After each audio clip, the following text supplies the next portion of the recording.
This is the Torg Eternity Delphi Council Debriefings, where the storm has a name. We are your hosts, Jay and Leamon, and today we are going to talk about the martial arts paths, part of the Vitality Powers and the Pan-Pacifica sourcebook. We won't be doing the singular individual perks, but we're going to be talking about the paths, which will also have us talking about how to activate them, which does kind of bleed into the vitality perks of themselves. We figure that we'll do, after each of the acts in our deep dive in unhallowed data, that we'll take a break to do a different topic, so it's not just, like 14 or whatever sessions of talking about unhallowed data in a row, and that we have some breaks in between it, so that's what we're doing. Also, you can write us at torgdcd@gmail.com, and you can ask us any questions. We'll read those emails, and we'll answer to the best of our abilities. If you want to make comments, you can make comments, or if you want to have a suggestion on a topic that we might go over, you can always give us the suggestions on topics. And if that takes up a whole episode, hey, it takes up a whole episode. We've done that in the past. So let's go ahead and just dive into the vitality powers. So activating vitality powers, there's a couple of things to make sure as a player with a character that has these, or as a game master who is having a character or NPC, a threat that has these, a couple of things to remember. The first is most, but not all, but most vitality powers at some point within using them before, sometimes it's after a skill check, you're going to expend shock. You're going to give yourself shock, and you cannot knock yourself out with it. So if it's too much, if it's something that's going to increase you above your shock limit, you just can't do it. As well Meaning, as, if you would knock yourself out, you can't do it. right. Not that if you can't possibly knock yourself out by going crazy with it. Right.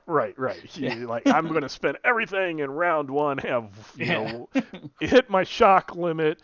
One more shock's going to knock me out, and then I get a fatigue or, something like is on the card. So, basically, it is you have to be able to do the shock, and part of that is it states, page 40, shock spent to activate a vitality power cannot be prevented, ignored, or reduced in any matter.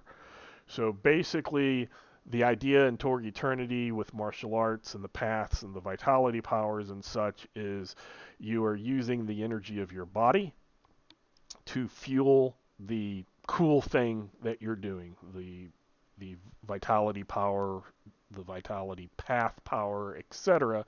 So if you're reducing that by, say, a Vav pain suppressor, second wind destiny card or something, you're kind of just taking away that shock, and you're not using it to fuel it, so therefore it has no fuel and you can't use it.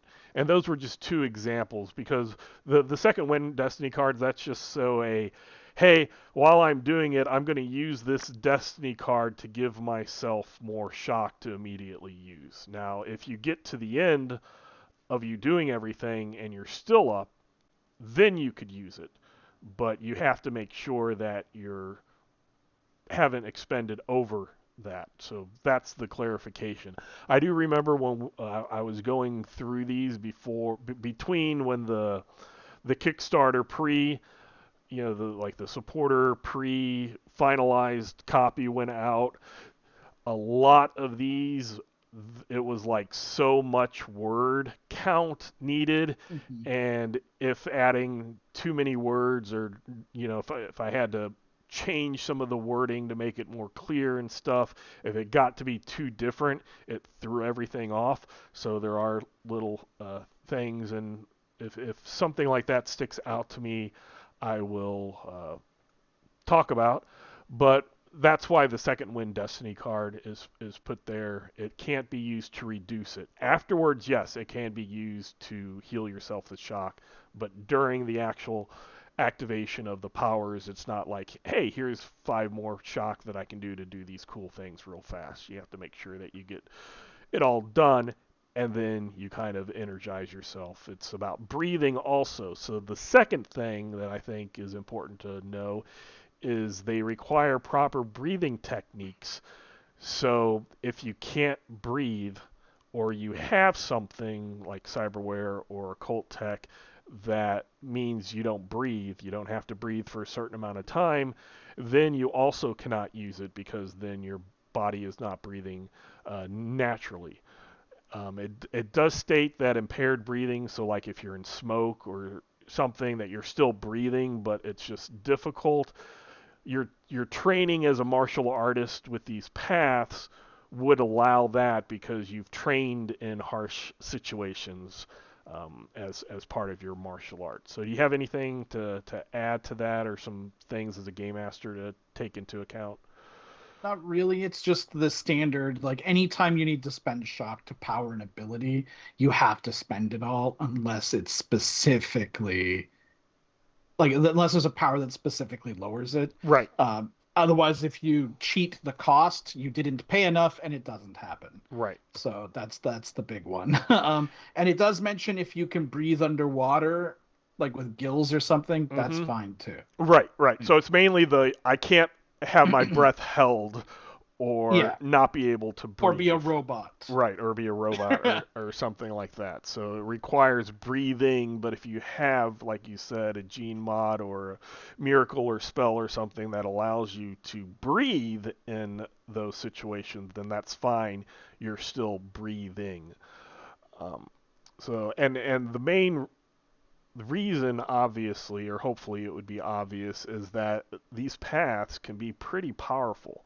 So it is a limiting factor in it. You have to have the shock to spend because you're fueling your power activation through your energy, and the breathing because it is a just a technique that requires proper breathing to do. So when we get into it, there is a lot of stuff you get, and those are the restrictions.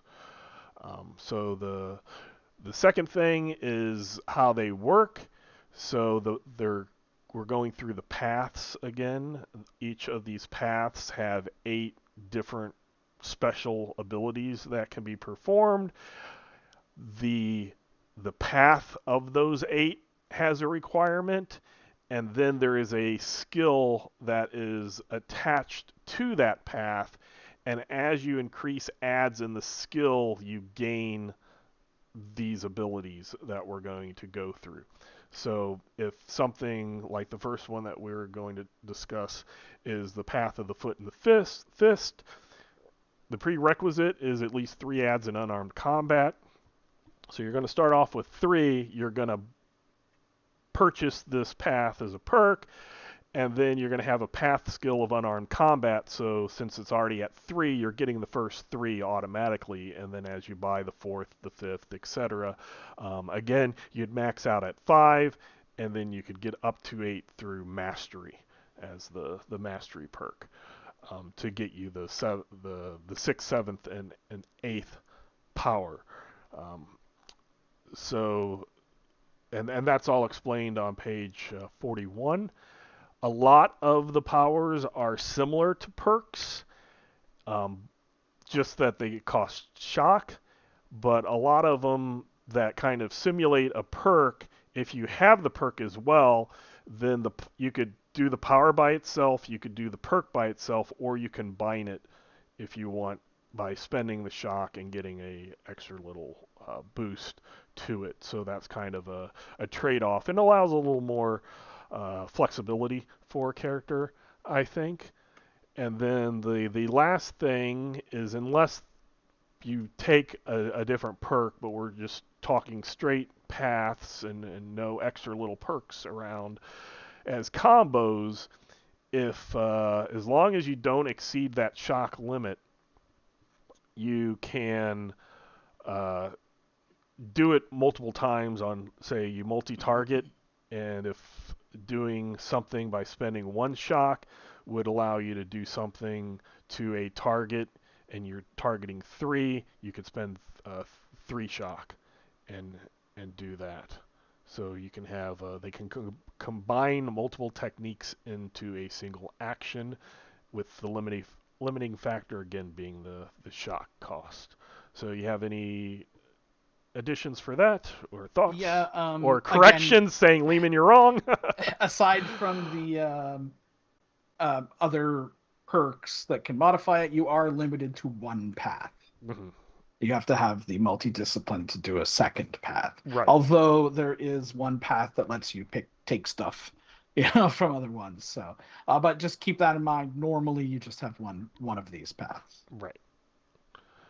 So let's go ahead and dive into the first path, which is the path of the foot and the fist, as I just talked about.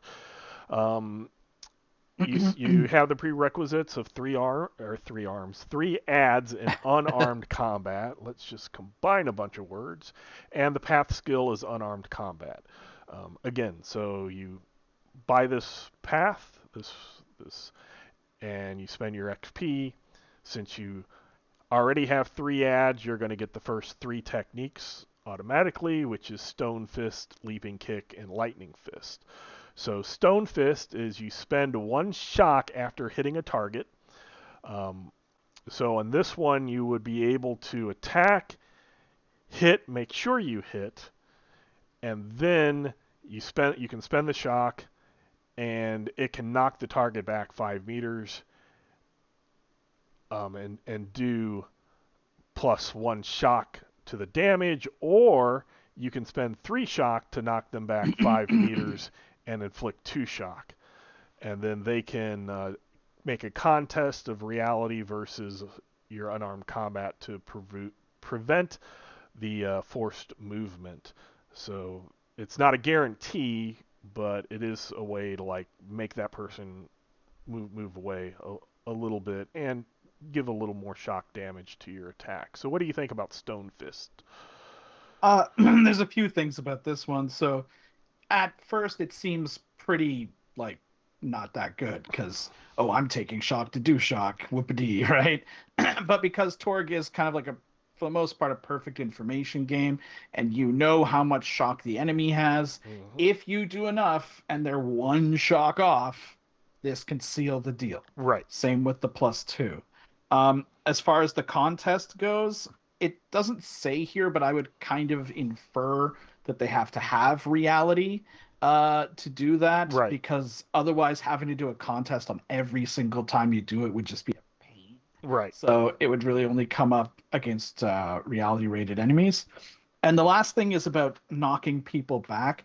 It doesn't mention it here, but there was a precedent set, I think, in the Isle book that you can't just knock people off cliffs to their death, right? So to do that, you would normally they would have to be out of wounds, like basically ready to be defeated anyways. So just keep in mind that knocking them away 5 meters might be good, but it might not get you like an insta kill that you were hoping.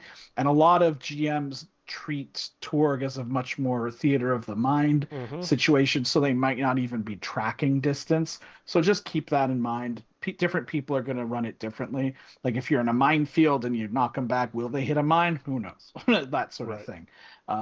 Although it does help get them out of your fight, so that your fellow players can shoot at them without hitting you. Right, which is also nice. And one last small distinction is a very underreported piece of jargon in this game, is that it says when you make a melee attack to knock the target back. So melee attack refers to either melee weapons or unarmed attack. Yes. So this, in theory, by the reading of it, could work with a weapon attack. I think it's meant to work with unarmed combat only.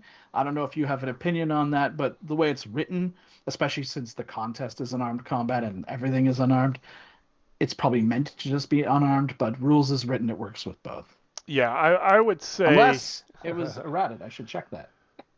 I don't think Pan-Pacifica would have been Oh, right. errata, Yeah. but yeah, you're absolutely correct. When anything says melee attack, it doesn't mean melee weapons. It means either it could be both melee weapons and unarmed combat. Personally, if somebody wanted to do this and they're still making a contest roll against their unarmed going to be up there. This is kind of the case, in martial artists where the person for that whatever short period of time grabs a weapon, uses the weapon, it allows them to still use it, but their main skill is still going to be unarmed combat, because if they go and master the melee weapons, they're not going to get those last three if they do the mastery perk of a melee weapon. So they probably will not have a higher melee than their unarmed combat. But for me personally, if they wanted to, grab a sword or do that, then I would not say no. I would do it as written. But that is a good thing for game masters and players to figure out if they want that melee to be melee, or if they want to narrow it down further to say unarmed combat. So let's go ahead and move to the second one, leaping kick.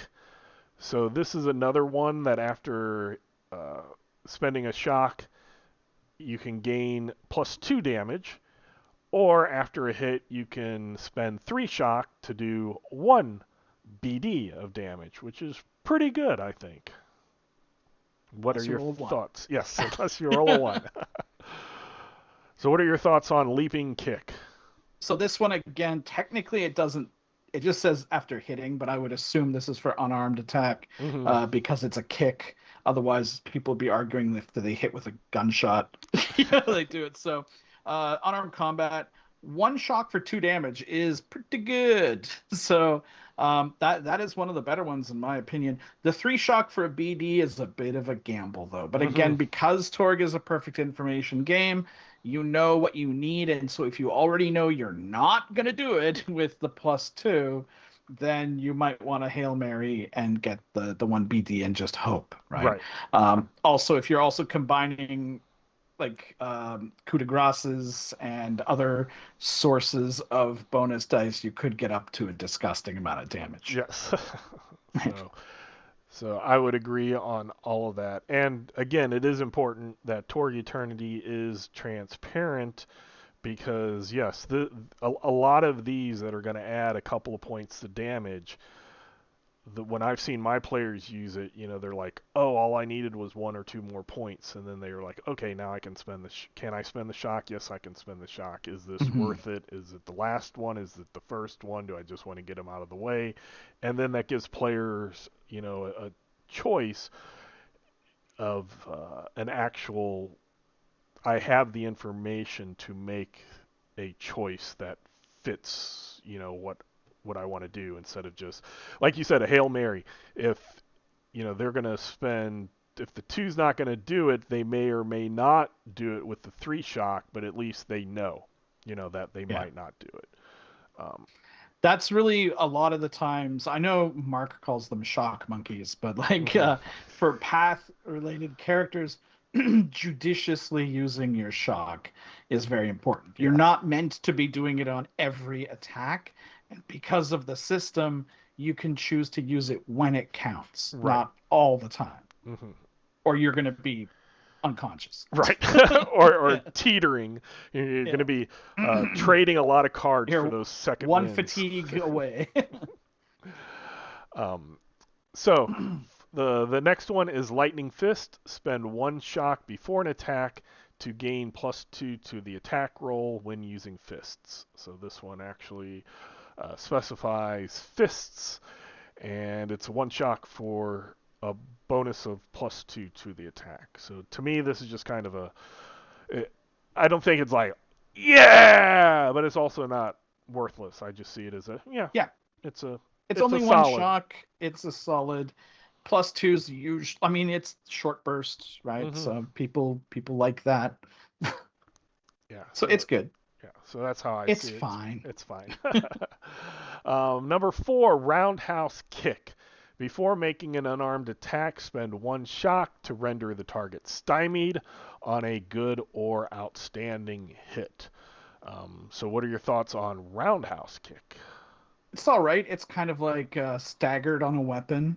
Mhm. Pretty much, if you've made yourself a martial art character, and you're not going up against like Wuhan or something, you are probably going to get a good or outstanding hit on most things that you fight. So um, that's all right. If you're going up against a melee or other martial artist, then suddenly not so good. But it is a gamble because you do have to spend it before you see how you did. Right. So that does make this, I think, probably one of the lesser used ones. Yeah, I also see it as if you're gonna do it, you might get into a gambler's fallacy type way, or a throwing good shock after bad, Yeah. type thing. It was like, okay, I'm gonna spend the shock. Oh, I didn't get the good or outstanding hit, so now I want to use some possibilities or some cards or something else to make it so that I actually do get to that good or outstanding hit. But again, you know what the defenses are for the threats, so you can kind of determine how likely you are. But it makes them stymied. Then any attacks or actions that they do are going to be Now, here's a null. question for this. Hmm. On the timing, when does the stymie take effect? Once they're So hit or after the damage? So would this stymie affect their soak roll on this attack? I understand. Normally, things like stymied happen at the end, and Mhm. I don't see something here saying no. So All right. normally you figure everything out, and then you apply the effect. So if they were going to soak, that would be soak is a free action, so therefore it would be immediate, and then the stymie would apply. If my sequence of events makes sense. But again, if you're a game master and you want to have it so that, hey, now it's going to be harder for them to soak or do something immediate, I don't see that as terribly overpowered or imbalancing. So number 5, offhand backhand. So if vulnerable or very vulnerable, when attacked by one or more Ords, a hero may spend 1 shock to interrupt and make a single unarmed attack as a free action against one attacker before they strike, or spend 2 shock to make an attack against any of the attackers using multi-targeting. Um, so what that means is they have to be Ords, and that would be mob rules where you make a single rule for multiple attackers of a mob. Then you could either spend 1 shock and just hit one of those mobs, or you can spend a 2 shock and get possibly everybody in that mob or that attacked you using the combined action if you do that. So what are your thoughts on offhand backhand? This one is pretty crazy, but it's amusingly the fact that you need to be vulnerable or very vulnerable is kind of difficult Hmm. when you get into position with it. The easiest way is probably running away from combat, Right. which takes you in the opposite direction. So if there's multiple fights going on, You run you over can leave there. Right. one and then hit someone, and then if they attack you back, then you get to retaliate. And usually that could cause massive casualties. Hmm. So yeah, especially if you have the combo expert, but Right. we're not talking about that.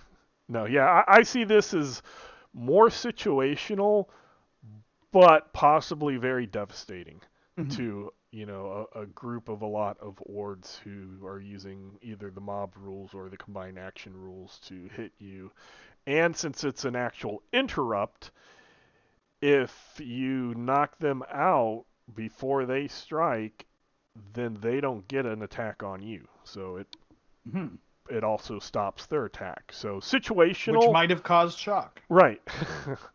So I think it's good. I think it's really nice for those type of situations. And when you think of like the one person surrounded by a bunch of the the trainee, it's not this martial art expert against this martial art expert. It's this martial art expert, and the other martial art school sends a bunch of its Yeah. and initiates out there, and somehow you got vulnerable or very vulnerable, and then it's like when you see them trip up, and then all of a sudden they just like, nope, I might have tripped up, but boom, I'm taking you all out at the same time. I think it has a very mentally visual, a nice ring to Oh my it. god. I forgot. Of course, the easiest way to make yourself very vulnerable is to All all-out out attack. Yeah. So yes, if you're going to do that, then you're going to do that. You might as well. Yeah. So then let's move on to 6 disarm. So you spend 1 shock before making a called shot with unarmed combat. To disarm to give the target a -2 penalty on his strength test to avoid being disarmed, or you can spend 3 for a -4 penalty. The normal disarmed rule in the core books is you make a called shot, and then they have to make a strength roll to see if they keep the weapon or not. So this gives that strength roll, or that strength test, the -2 or a -4, depending on if you spend the 1 shock or the 3 shock. So for disarm, what do you think about this one? Most players tend not to even look at stuff like disarm. I don't know if I can even think of if it was ever like just normal disarm was ever used. But disarm's a weird thing because it's going to be kind of pointless a lot of the time. Don't use it on Tharkoldu, like stuff like that. But it does have a sneaky little use though. So if they do have some MacGuffin or weapon, say you've got the hooded cobra carrying something, right? You could disarm him. The key is you can't. Um, you can't soak it. They can spend a possibility on the strength test, I suppose, but they can't soak it away completely. And if they have a -4 penalty, if they're not like a super strong character, that's pretty good odds they're going to drop it. Right. But even that said, disarming is a very rarely used thing. It's very situational. Yeah, this would be something as if I could see a player using this a lot if that's kind of a signature move. Some type of. Yeah, and the GM's gonna be so annoyed Oh, yeah. after a while. But, Yeah, and then he's gonna bring out, the cyberware or occult tech or something where the weapon is golems, yeah. built in, or just not have weapons. But no, I could see this being like a character-driven use as I want this to kind of be my signature thing. So then for number 7, we have Cyclone, which you can spend 1 shock to ignore the first 2 points of multi-targeting penalties. And if you have the Whirlwind perk, the hero may ignore the first 4 shocks, first 4 points of multi-targeting with 1 shock, or the first 6 points with 3 shock. So what do you think of Cyclone? Oh, this is the big one. It's the big one. It's like this is the one that turns them into complete monsters. They will just be wiped. They'll be Jackie Channing their way through groups, like mowing them down, and then when they come for you, then they use the offhand, backhand, and it's just grotesque. So, yeah, if you have Whirlwind already, it's insane. Right. So it's okay. Like getting Whirlwind for free, and I guess we never really talked about like there's different philosophies on the cost for paths, but essentially getting Whirlwind for free when you take your 7th ad is pretty good. But if you already actually have Whirlwind, the improved version is amazing. Right. Yeah, and just to restate, you could still just use Whirlwind if you wish. or Hmm. you could just use the cyclone without the whirlwind. Um, if you can't get if you have multiples, Yeah, if if you you don't want to spend shock, you shock could still just still ignore two. two. Yeah. So there's a little give and take there. But yes, if you have whirlwind and cyclone, and you're going up against something that you might need those to cancel those first six multi-target penalties and have the three shock, it's really really nice. Hmm. Again, three shock, if you don't have ways to recuperate that shock, you're not going to be doing it very often. But hopefully, as you said, you can add this with a couple of other things and then really do those combos that can be a quick burst of a lot of shock but get rid of a lot of threats. Um, so then let's move on to the last one, number 8. 8 ads, so you've spent your You're a perk master. to get the mastery. You get your 8th ad in the unarmed combat, and you get felling the oak. I know some of these names have come from classic Torg. I do specifically remember felling the oak.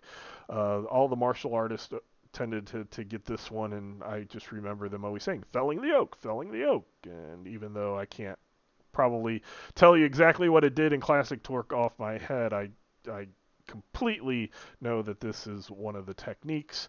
But in Torg Eternity, it is after rolling any bonus dice for additional damage on an unarmed attack, spend 2 shock to re-roll any or all bonus dice rolled and take the highest damage total. So, what are your thoughts on felling the oak? Reroll any is very good. Yes. Yeah. You can keep So those explosions. usually these things make you reroll everything, but this one you're like, I'll just choose the ones and twos and reroll those and see how it goes. So yeah, this is very, very good. And you can probably do insane damage. You might be able to punch out a Boraka or something. And it would work with the leaping kick that we, unless I didn't do not see a fist specific. So leaping kick, I spend Yep. my 3 shock and I roll that one. Oh no! Now I'm gonna spend 2 more. Yeah, that's gonna be a total of 5. But I could possibly, get higher than that one. And again, you can choose any and all, and you get the highest. So if you rolled a bunch of twos and then they rolled ones afterwards, would calculate all the bonus dice. So let's specify that also. If I have 3 bonus dice and I roll a 1, 1, and a 3, and then I roll a 1, 1, or say a 2, 2, and a 1, because I, for whatever reason, was wanting to try it all. I You're like, didn't I'm see gonna roll it. all sixes this time. I can Right. feel it. It's the the 223 would have been a 7, and the 112 would have been a 4. So you're doing the 7. You're not taking Yeah. the individual highest of each dice. You're taking the first If roll you and the second manage to roll. roll worse the second time, you can use the first one. Right. So it's a safety net even included in Mhm. it. You know the minimum. You roll the first one, and depending on if you choose specific dice or roll all dice, you at least know the minimum that you're going to do. So that's also pretty nice. So for the last one on which you've had to take a path, you've had to take mastery, you've probably taken the whirlwind to make 7 really awesome. So you're getting up there in your perk cost and your ad cost, mastery to get to that 8, the 8 experience to get to the 8th ad. It can be a lot, but the payoff I think is very very very nice. Mhm. So let's move on to the path of flow. So the path of flow prerequisite is one in each of maneuver, melee weapons, and unarmed combat. And the path skill is unarmed combat. So unlike the previous one where you needed 3 and then you automatically got 1, 2, and 3, this one, if you were at the bare minimum of having maneuver at 1, melee weapons 1, and unarmed combat as 1, then your path skill being unarmed combat, you're only going to gain that first one. So that's how the prerequisites aren't. They're just to get But you we all know you're the gonna have path. 3. Oh yeah, yeah, you are. But I just wanted to, point out that prerequisites aren't always the skill that you necessarily need. In this one, it's one of the 3. At least you don't have 3 path skills and have to get 3 of them up. Have all of them Yeah, until that'd you be get rough. 2. That would be rough. So technique number 1, avoid and deflect. You spend 1 shock after being hit to give the attacker a damage penalty equal to 1/2 of the hero's unarmed combat adds against a single attack. So if you had they hit you, you decide that you're gonna avoid and deflect. You spend the shock, and you can see how many ads you have. So if you have 4 ads, they're going to have -2 points to that damage. This is really dependent on whether you get to know the damage first. It sounds like you have to make the decision before you hear what damage it is. Yes, it would be. You wouldn't have to do it before you knew if they hit or not, but Mhm. you would do it before the damage was rolled. So So between the hit. if they get a standard hit, you know what it's going to be. Right. So you can make an informed decision. But if they get a good or outstanding and they have bonus dice, then you're not sure. And it's going to be a bit of a gamble. So I feel with this, when you're at like 1, 2, or 3 ads, it's probably not worth it. Unless you know exactly if, on a standard hit. Mm-hmm. But once you start getting up to 4 ads, especially when you start getting into mastery, then it starts being very good. But like it's ironic because like by the end, when you get to 8, it's crazy. Like -4 damage is very significant, Yes. especially given the amount of damage stuff is doing at that point. Mm-hmm. So it starts off. It's probably not something you're going to use too often at first, but you'll find more and more reasons to use it later. It's always a question of it's only 1 shock, so it's not the end of the world there, but if it's just a hit that's going to do 2, I mean, even if it's a hit that would just do 2 shock, it's worth it. Mm-hmm. Right? So, yes, because then you're only losing 1 instead of 2. yeah. Okay, number 2, feint. As an action, spend 1 shock to make an unarmed combat or melee weapons test as an interaction against a single opponent's maneuver. So, what are your thoughts on feint? Again, this is one that'll get better as it goes because maneuver is one of the skills you need Mm-hmm. to take this path in the first place. So you probably would just maneuver people, but eventually, once you hit mastery, your unarmed is going to be way better than any other skill. And being able to use your sort of key or tag skill for other things is always huge. Like if something lets you use your faith as an intimidation or something, and that's what you're focused on, Mm-hmm. then that is always really good. So this will be good. Again, probably not at the beginning. This is kind of this is a path where you got to kind of wait for the flow, as it were. No, I agree. On a lot of the counts, especially that it counts as an interaction attack.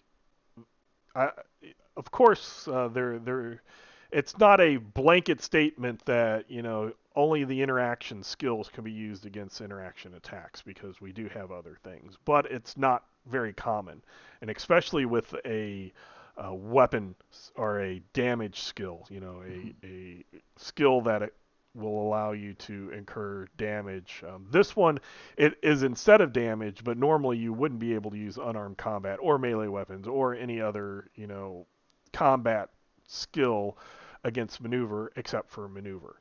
So this does open that up. And like you said, yes, you start off with maneuver. You need that as a prerequisite, but if you're going mastery to get to 8, you will make that your unarmed combat. So then you can use it. So the And big question is, does it count as a maneuver for an approved action or anything so like that? so this would be a game master decision. I count things like this personally. It does have the limitation that it's only against a single opponent, so you Yes. can't multi-target, Target. which is a bit rough. Yes. But if you it's a feint. It's very Mhm. nice thematically. You and a lieutenant or the big bad guy at the end. You're facing them off, type thing. Mentally cinematic. I Yeah. think it fits that very nice. So number 3, unbalance.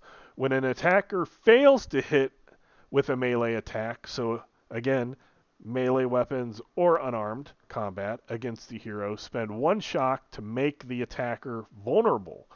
If attacked with a combined action, the hero may spend 2 shock to make all attackers vulnerable. So that was that mob rule. If you're doing the combined actions, then 2 and the whole mob, the whole bunch of shock troopers or whatever, they all become vulnerable. So what are your thoughts on unbalance? Very good. So if you are missed, then 1 shock to make them vulnerable is pretty good because odds are you will then be attacking them right after. Uh, um, but 2 shock to make everyone vulnerable if it was a combined attack is great. Mm-hmm. Especially gives the rest of your group targets to shoot at as well, Right. or punch at, or spell at, or whatever. Yes. So yeah, I think Unbalanced again. It's very cinematically in my head. It makes a lot of sense. You see this in lots of martial arts movies, TV shows, and things like that, where a bunch of people attack, they fail. You've maneuvered and avoided them. They overbalance and they're all kind of off. So then you or your allies are able to take advantage of that. So number 4, circular defense. When targeted by an attack using a combined action, spend 2 shock to negate the combined action attack bonus. And a lot of these are kind of anti-mob, minions type thing, which can be really fun. I've done that with characters where instead of let everybody else focus on the big guy, I'm going to go around and swipe out all of the minions. And if you like that kind of thing, this would work very well. So your thoughts on circular defense? This one I'm not as high on because 2 shock is pretty significant, and most combined bonuses in melee, it doesn't have to be melee, it's any combined attack. So Mm-hmm. it's probably more likely to happen in shooting, but in melee, you're probably like max +4 from that, most likely +2 or 3. So it's not really that big of a bonus to be canceling out. But if you've got a ton of shock, sure, Mm-hmm. go for it because it negates the bonus, but it is still a combined attack. So if they do miss, you can still unbalance them.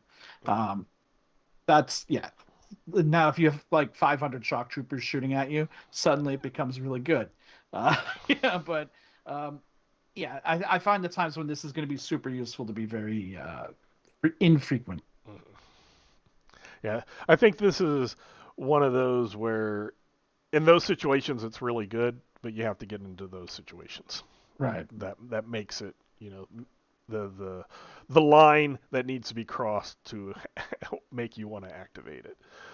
So number 5, whirling barrier. If a foe misses the hero with a melee attack, spend 2 shocks to immediately counterattack that foe with a melee attack. If the hero has blocked strike, spend 2 shock to ignore up to 4 points of multi-targeting penalties on the block strike. So we might have to go back to block strike and read that, even though we weren't specifically going I mean, after it basically does the same thing. Right. So It just costs 1 shock instead of 2. it's very much like the whirlwind cyclone. This is the whirling barrier is a block strike enhancement, so you could use the block strike, um, which is basically they can may suffer 1 shock to immediately make a melee attack of their own against that opponent.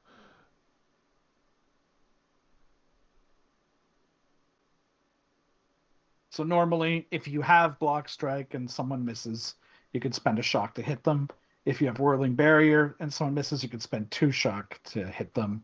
If you have block strike and whirling barrier, if someone misses, you can spend 2 shock to attack them and multiple people that attacked you, ignoring. So you could basically attack 3 of them for free. So this is another one that I can see is getting rid of minions. The path of flow could be the anti-minion path. Then we have disarm again at 6, which was the same 6 as path of the foot and fist. So we don't need to go over that. Same with 7 of cyclone. Cyclone's still good. So yes, cyclone's still good. And then 8, calm presence. The master's tranquil demeanor when facing apparently overwhelming numbers can be unnerving.